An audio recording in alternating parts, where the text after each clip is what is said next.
el semestre, ¿eh? ¿Saben ustedes? Acabamos el 18 de junio, perdón. De junio, entonces nos queda prácticamente un mes. Sí. Bueno, estamos bien, creo. Bueno, y ahorita, ¿qué vamos a ver? Ahora sí yo estoy bien perdido de todo. ¿Hay tema pendiente? ¿Hay actividad pendiente? Ya acabamos con las proteínas.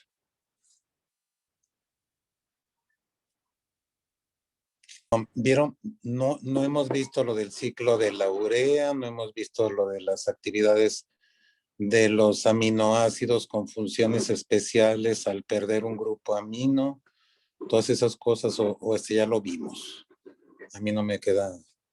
Es que creo que quedó usted de asignar a otro equipo. No, pero es que es el tema de proteínas. Y ustedes, los dueños de proteínas, son los que tienen que estar invitando. Y si no quiere nadie, díganme y yo lo asigno. ¿Sí me explico? Hagan de cuenta, el tema de proteínas es un tema no tan largo como fueron los de lípidos, pero sí está un poquito complejo por lo que hemos estado viendo, ¿no? Primero la digestión, absorción, después la síntesis de cada aminoácido, los intercambios, lo que hemos comentado de los, pues, relacionados a ciertas condiciones clínicas. Después vimos la traducción, transcripción. Hemos visto ahora sí las películas aquellas de cómo empezó, no cómo empezó la vida, sino del juicio aquel. ¿Ustedes fueron los que vieron esa película o fue el otro grupo? No, fuimos nosotros. Y bueno, entonces esas pues son actividades y luego ya venía lo de transcripción, traducción, todo el código genético y luego hasta ahí vimos lo de las estructuras, el ciclo del nitrógeno y todo ese tema es de proteínas, ¿sí? Y ahora, falta lo del catabolismo, ¿sí? El catabolismo de proteínas es, pues ahora sí sabemos que en el organismo, en los organismos vivos, no hay almacenes de aminoácidos, sino que un aminoácido que ya no se utiliza, vamos a pensar, por ejemplo, en la hemoglobina, ¿no? Recordemos que un eritrocito dura 120 días en circulación después de que sale de la médula ósea. Va formado por sus 4 cadenas de globina, su grupo M y el hierro.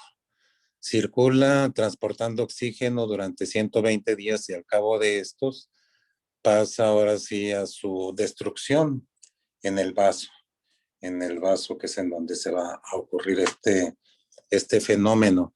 Ahí en el vaso va a destruirse y en consecuencia todos los elementos van a dirigirse hacia sus lugares correspondientes. Así tenemos que, por ejemplo, el hierro se va a los depósitos de hierro en médula ósea o en hígado a reutilizarse. El grupo M, pues se va a hacer bilirrubinas y demás ahí en el hígado. Y después tenemos las cadenas de globina, que es así, no tienen destino. Entonces se degradan y quedan los aminoácidos libres. Si en ese momento que están circulando instantáneo no se aprovechan por las células, entran en un proceso de catabolismo. Recuerden ustedes que hay algunos aminoácidos que son cetogénicos y otros glucogénicos. Unos van a ser destino para formar glucosa, piruvato, glucosa y demás. Y los otros van a formar estructuras de ácidos grasos y pum, se acabó. Ya no existieron aquellos aminoácidos. Estos fenómenos ocurren, acuérdense ustedes, por lo que se mencionó, que no se describió, que es por desaminación, que es un proceso irreversible, y por transaminación, que es el intercambio de los distintos aminoácidos que ocurre principalmente en el hígado. Tenemos como ejemplo, ahora sí, el ciclo de la alanina, el ciclo de Cori, el de Cahill y demás, todo lo que hemos visto por ahí, ¿sí?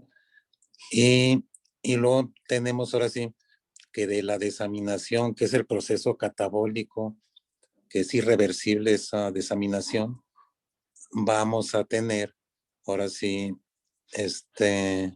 libres ya grupos amonio. Los aminos se desprenden y se convierten en amonio. Ese amonio, ese amoníaco que se forma, es un elemento tóxico para el organismo. Entonces, de alguna manera, ustedes, los que nos hablaron del tema, mencionaron esto y hablaban de que se forma el ciclo del urea, que es en donde se trata de sacar a los grupos tóxicos del amoníaco fuera del organismo. Y entonces en el hígado se forma la urea. Es un proceso que, pues ahora sí, se lleva a cabo ahí, intervienen varios aminoácidos, se forma la urea y esta urea, que no es tóxica, se va a eliminar por vía renal. Y entonces eso es el proceso. Y entonces, ¿quiénes son los dueños del proceso? Para que nos organicemos y veamos esto. Y la otra parte es que hay ciertos aminoácidos que al perder el grupo amino, el grupo carboxilo, ahora sí van a quedar en forma de partículas muy activas, que ustedes van a verlo en neuroanatomía, en fisiología y demás.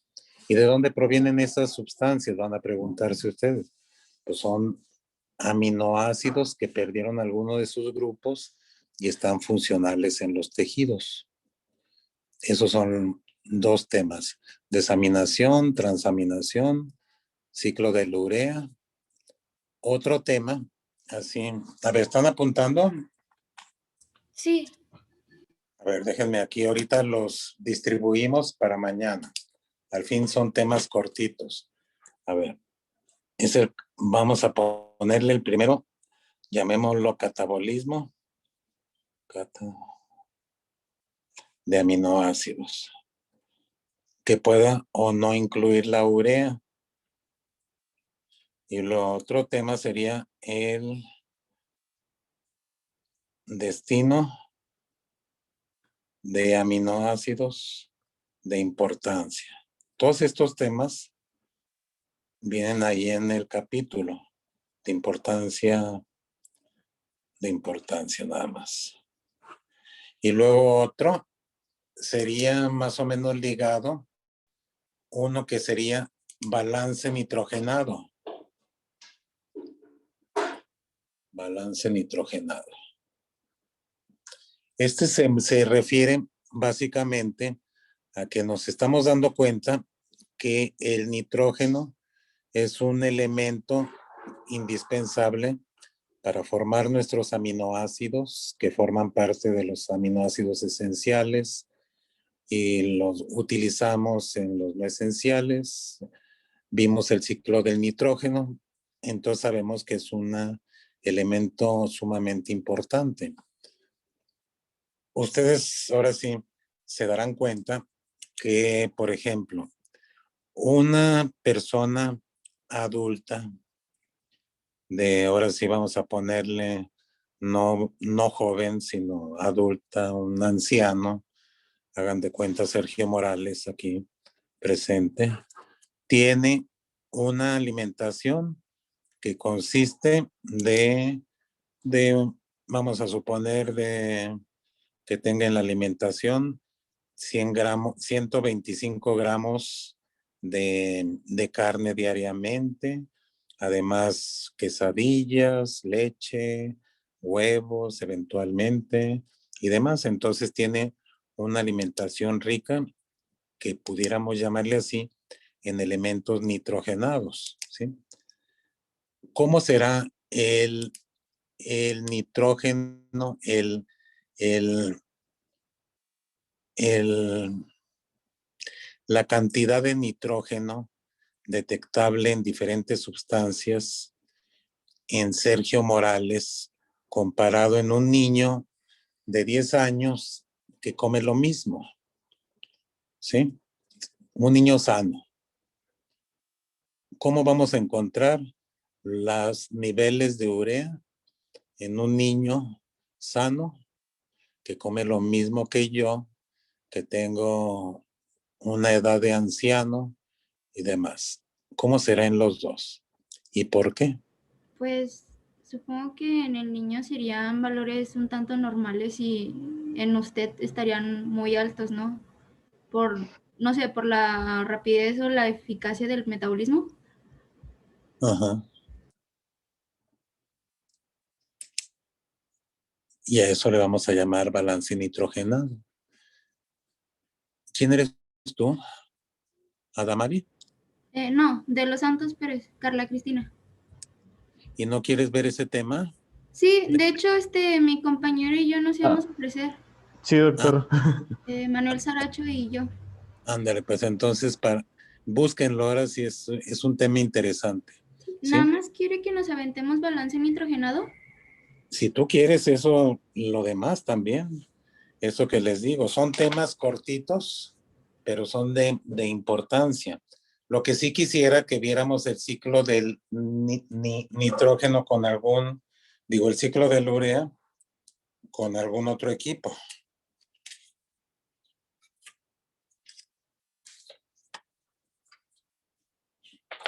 Entonces, Cristina, Bueno, me equivoco puede ponerlo de doctor. ¿cómo? El teclado de Lorea. ¿Quién es? Es que acuérdense que Bueno, no. mi equipo, Franga Gómez y Yazaret Trujillo. Ahí Ya me está, escucho. Trujillo. ¿Y quién más? ¿Quién Y más? Es que no tengo ahora sí facilidad. Yazaret, ¿y quién más? bueno, yo soy Armando, Armando. Armando Uranga. ¿Armando qué? Uranga. Uranga. Bueno, Uranga Gómez. Sí, sí. Entonces ustedes son ciclo de la urea. Y lo del balance nitrogenado, ¿otra vez quién? ¿Carla? Balance nitrogenado. Carla Cristina de los Santos Pérez y de Aro Saracho. Sí. Carla Cristina y Saracho.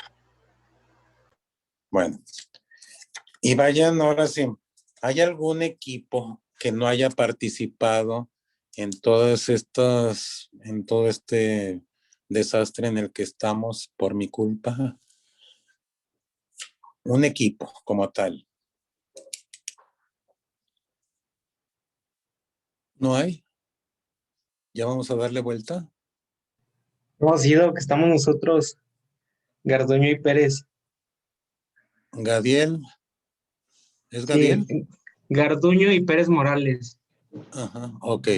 Entonces ustedes empezarían con ya después de que acabemos esto, cuando acabemos el miércoles o jueves, ustedes, los otros equipos son los que van a marcar el ritmo. Veríamos lo de los nucleótidos. Fíjense bien, ahora sí, porque aquí cuando hablamos de los ácidos nucleicos, siempre se nos olvida que los nucleótidos tienen mil y una función, ¿sí? No únicamente ser parte de los ácidos nucleicos. Siempre cuando se habla de ácidos nucleicos, sí están formados de bases nitrogenadas, a las que se le agrega y que son adenina, guanina, etcétera. Se les agrega una ribosa o desoxirribosa y ya tenemos. Y aparte se activan con ácido fosfórico. Y esto hace que las bases se conviertan en nucleósidos y los nucleósidos se conviertan en nucleótidos. Y así se unen y van a formarnos el ADN o el ARN. Y ahí nos quedamos. Pero se nos olvida lo que he tratado yo de hacer énfasis y que creo que ustedes han estado muy al pendiente, que los nucleótidos, además de tener esa función de formar los ácidos nucleicos, tienen como importancia capital el tener otras funciones. Desde un inicio vimos que algunos de los nucleótidos forman por ejemplo, el AMP cíclico. El AMP cíclico, que es el segundo mensajero. Entonces tienen ahí una función bien importante, ¿no? Tenemos ahora sí el ATP, que es otro nucleótido que es transportador de energía, es una moneda energética. Y así como tenemos el NAD, tenemos el FAD, que son nucleótidos. Entonces es en este tema, además de describir la importancia de cómo se forman los ácidos nucleicos, todo lo que ya vimos más o menos en este tema de proteínas y demás, ver la importancia funcional de los nucleótidos, ¿sí? ¿Cuáles son sus funciones más importantes? Describir alguna de ellas, no todas porque son muchas, pero sí mencionarlas. Y luego tenemos la cuestión de que los nucleótidos tienen una vida media, también así, pues ahora sí que hay está en los ácidos nucleicos formando parte de una célula, llega a su término y esa célula tiene que destruirse. Y entonces, ¿qué pasa con esos ácidos nucleicos? Pues que se van a catabolizar. Y entonces tenemos por un lado que las bases nitrogenadas purínicas van a tener un destino, las pirimidínicas también su destino, pero hay uno de importancia clínica que son las purínicas, que van a formarnos, ahora sí, como parte importante, visible y muy desde el punto de vista clínico, por la formación de ácido úrico y que son las purinas. Entonces ahí tendríamos que ver el anabolismo de las bases nitrogenadas para entender todo esto. ¿Cómo se forman las bases nitrogenadas purínicas y cómo se forman las bases nitrogenadas pirimidínicas? A ustedes que les va a tocar eso, van a darse cuenta que los elementos que van a formar parte de esas bases nitrogenadas provienen de distintos elementos. El elemento 1 proviene del aspartato, es un ejemplo. El elemento 2 de un CO2 circulando como electrolito y así y forman en total ya una base nitrogenada, ¿sí? Con sus nitrógenos provenientes obviamente, de algún elemento nitrogenado que puede ser un aminoácido. Y luego tenemos el catabolismo, cómo es el catabolismo de cada uno de ellos y por qué ahora sí hay enfermedades muy importantes como es la gota, que nos está hablando del catabolismo de las purinas en este caso. Las pirimidinas no tienen importancia clínica, pero hay que conocerlo. Las que tienen importancia clínica son las pirimidinas, ¿sí? Y entonces ese es el tema. Y al ver el tema, ustedes digan mañana, por ejemplo, si está muy extenso, si quieren repartir algún subtema, pues lo repartimos mañana mismo, ¿sí? Sí, está bien, doctor. Hoy lo revisamos. Revísanlo y me avisan mañana. Entonces, mañana la clase es a las 11, ¿verdad? A las 11, sí. Bueno, entonces, acabamos con esto del catabolismo, la urea, el balance nitrogenado con Carla Cristina y Saracho. Y vemos estos otros temas que tenemos ahorita. Y ya para seguir. ¿Sale? Entonces nos vemos mañana y ya más organizaditos. Hasta mañana, doctor. Mañana, Gracias. doctor, hasta mañana. Que Y sí, tenga buen porque día. les anticipo que el miércoles tengo que ir para Durango, entonces no creo que vaya a haber clase. ¿Sí? Bueno, seguro que no hay clase. Entonces nos veríamos mañana y el jueves. ¿Sale? Doctor, el jueves tampoco hay clases ¿Y por qué? porque va a haber un foro y quieren que participemos todos los alumnos. A uno que están anunciando por ahí, Sí, que no he visto el programa. ¿Va a estar bueno? Se ve interesante. Bueno, voy a ver el programa. ¿Y es virtual o es presencial? virtual. Es virtual. Sí, por ahí me mandaron el programa a ver qué tal. Pero ustedes fíjense bien, porque hay muchos temas que son muy, muy, pues ahora sí, para ustedes muy desconocidos y no entienden básicamente muchas cosas. A veces lo llevan como prácticamente como acarreados. A mí no me gusta eso, sino que, y luego no hay con quién comentar. Pero si tienen alguna duda de eso, con toda confianza, y si sé yo, pues lo platicamos. ¿Sale? Entonces nos vemos mañana y ya platicamos de qué pase los otros días, ¿sí? Pero hay que apurarnos para no perder mucho. Entonces, hasta mañana. Hasta mañana, doctor. Gracias. Hasta mañana. Doctor, hasta mañana. Ustedes